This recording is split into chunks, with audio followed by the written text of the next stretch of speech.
Assalamualaikum warahmatullahi wabarakatuh. Apa kabar semuanya sobat dimanapun Anda berada? Senang sekali saya bisa berjumpa untuk menemui Anda.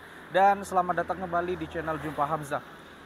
Pancasila merupakan sebuah ideologi negara yang tentunya wajib kita ketahui dan wajib kita amalkan.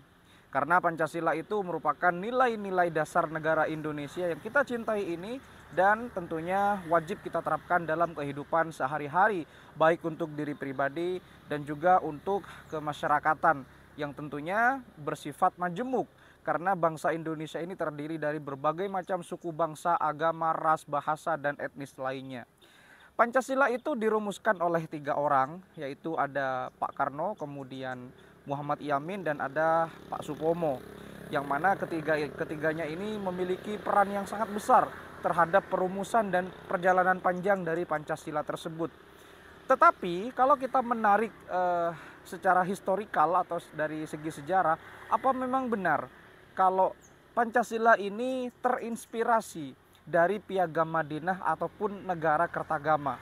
Karena memang kedua istilah tersebut, baik Piagam Madinah maupun Negara Kertagama, itu memang kalau dihubung-hubungkan ternyata agak-agak mirip dengan ideologi Pancasila. Apa memang benar Pancasila itu terinspirasi dari Negara Kertagama maupun Piagam Madinah? Ayo kita bahas bersama dan kita putar dulu intronya.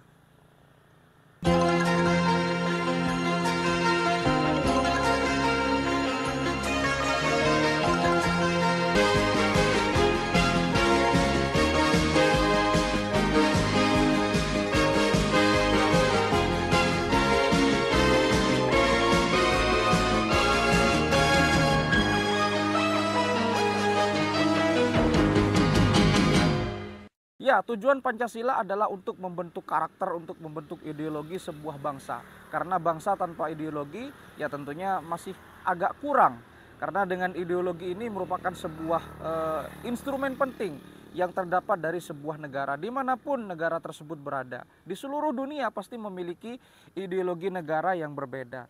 Ya tentunya Pancasila juga memiliki nilai sejarah ataupun perjalanan sejarah yang begitu panjang.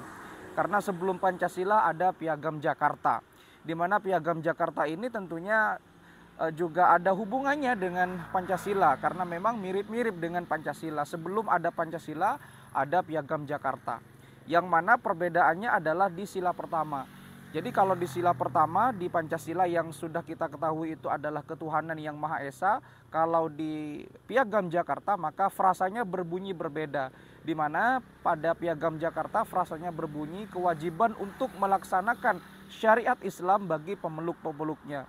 Akhirnya dirumuskan bahwa sila pertama ini frasanya kurang pas kalau diterapkan di negara Kesatuan Republik Indonesia, karena kalau kewajiban menjalankan syariat Islam bagi pemeluk-pemeluknya itu seakan-akan lebih dominan kepada masyarakat Muslim.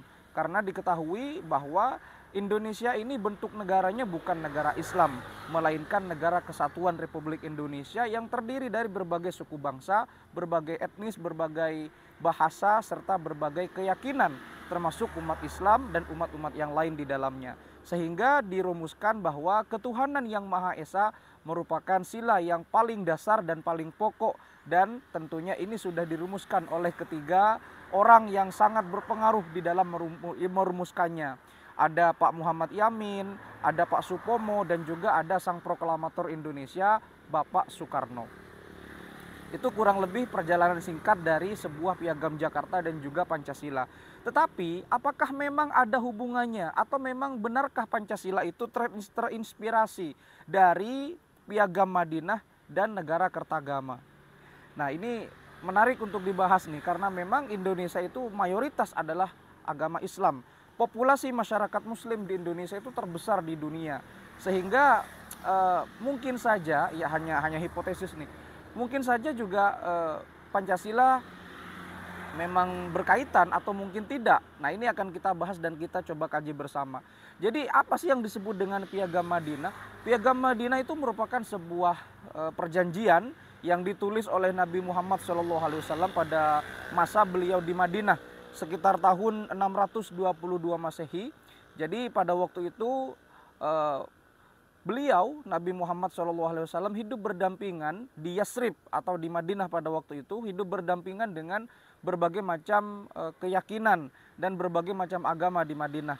Sehingga karena kebijaksanaan Nabi Muhammad pada waktu itu sangat bijak dan sangat arif, akhirnya beliau membuat sebuah draft, sebuah susunan yang disebut dengan Piagam Madinah, yaitu sebuah piagam yang berisikan tentang perjanjian-perjanjian terhadap kaum-kaum ataupun terhadap bangsa-bangsa serta keyakinan-keyakinan yang ada di Madinah untuk hidup berdampingan, hidup secara damai, hidup secara konstitusional dan dilindungi oleh negara tentunya. Dan ini merupakan sebuah nilai yang sangat bagus, karena pada waktu itu seandainya tidak ada Piagam Madinah, maka mungkin saja peperangan-peperangan yang ada di Yasrib atau Madinah tidak bisa terelakkan. Nah, ini mirip dengan Persatuan Republik Indonesia, karena di sini di Indonesia itu memang negaranya negara persatuan, karena bentuk negaranya adalah unitary atau negara yang awalnya pulau-pulau terdiri dari kerajaan-kerajaan kecil sehingga disatukan dan menjadi negara kesatuan Republik Indonesia yang hidup berdampingan dengan berbagai macam suku, berbagai macam keyakinan, etnis dan seterusnya. Iya, ini memang kalau dicocok-cocokkan secara mungkin secara cocokologi ya memang mirip dengan Piagam Madinah, tetapi apakah memang berasal dari situ? Ya, mungkin saja iya, mungkin saja tidak, tetapi memang ada kemungkinan ya, karena Indonesia itu sendiri adalah negara dengan mayoritas Islam terbesar. Dan mungkin yang merumuskan itu entah siapa saja, yang tiga tadi yang sudah dijelaskan, mungkin sebelum beliau merumuskan mungkin beliau masih sowan dulu kepada kiai, kepada tokoh agama dan seterusnya. Sehingga terbentuklah Pancasila yang sudah kita ketahui seperti sekarang ini. Dan Piagam Madinah itu ternyata dibuat dengan satu tujuan awalnya. Jadi dulu yang mendiami Madinah itu kan masyarakat heterogen, masyarakat yang berpindah-pindah, yang tentunya suka menjalankan perang dan seterusnya karena berebut wilayah teritorial pada waktu itu. Karena memang di Arab Saudi pada waktu itu pra-Islam itu masyarakatnya pindah-pindah. Ya, jadi ada bani ini dan ada suku-suku. Ya, suku yang terkenal adalah suku Quraisy. Sedangkan Nabi Muhammad SAW sendiri adalah dari bangsawan Quraisy pada saat itu.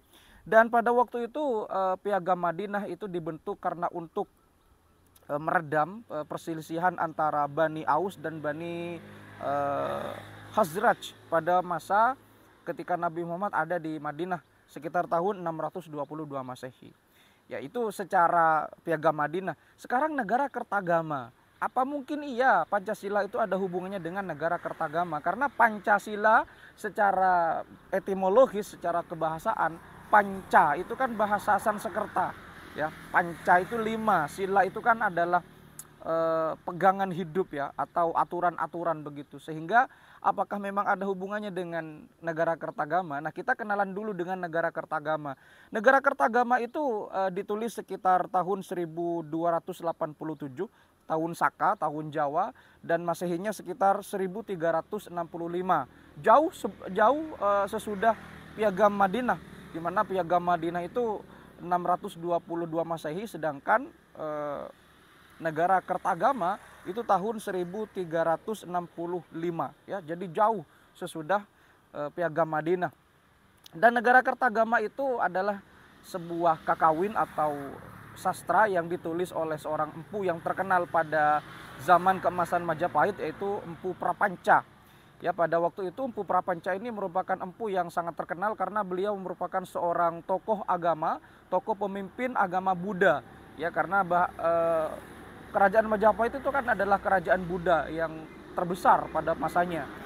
Dan tentunya pada isi pokok dari negara kertagama itu merupakan menguraikan perjalanan keliling yang dilakukan oleh Prabu Hayam Wuruk, ya, Prabu Hayam Wuruk yang berkunjung ke Kabupaten Lumajang ya pada tahun 1281 tahun Saka atau sekitar tahun 1359. Dan Empu Prapanca pada waktu itu ikut serta untuk mengawal perjalanan Prabu Hayam Wuruk yang melakukan perjalanan dinas kenegaraan pada saat itu. Nah, akhirnya Empu Prapanca ini karena memang orang yang ahli sastra, orang yang ahli dari kebahasaan dan beliau juga pemuka agama, sehingga ditulislah Negara Kertagama. Jadi Negara Kertagama itu sendiri merupakan artinya adalah negara yang menganut atau negara yang tentunya berasaskan keagamaan ya, keagamaan dalam tanda kutip agama Buddha pada waktu itu. Sehingga Empu Prapanca menulis Negara Kertagama itu lengkap ya.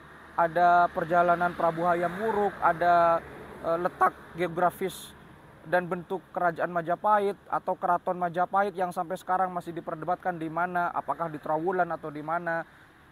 Kemudian ada silsilah raja-raja kerajaan Majapahit dan seterusnya.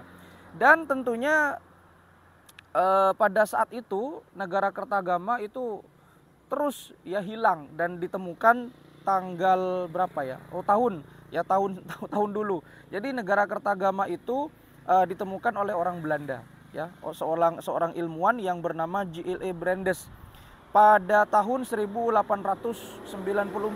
Ketika itu Belanda tengah menyerang Lombok ya, di Puri Cakranegara. Jadi sebelum dibakar perpustakaan di Puri tersebut, seorang ilmuwan Belanda yang bernama J.L.E. Brandes itu ternyata menemukan sebuah negara atau sebuah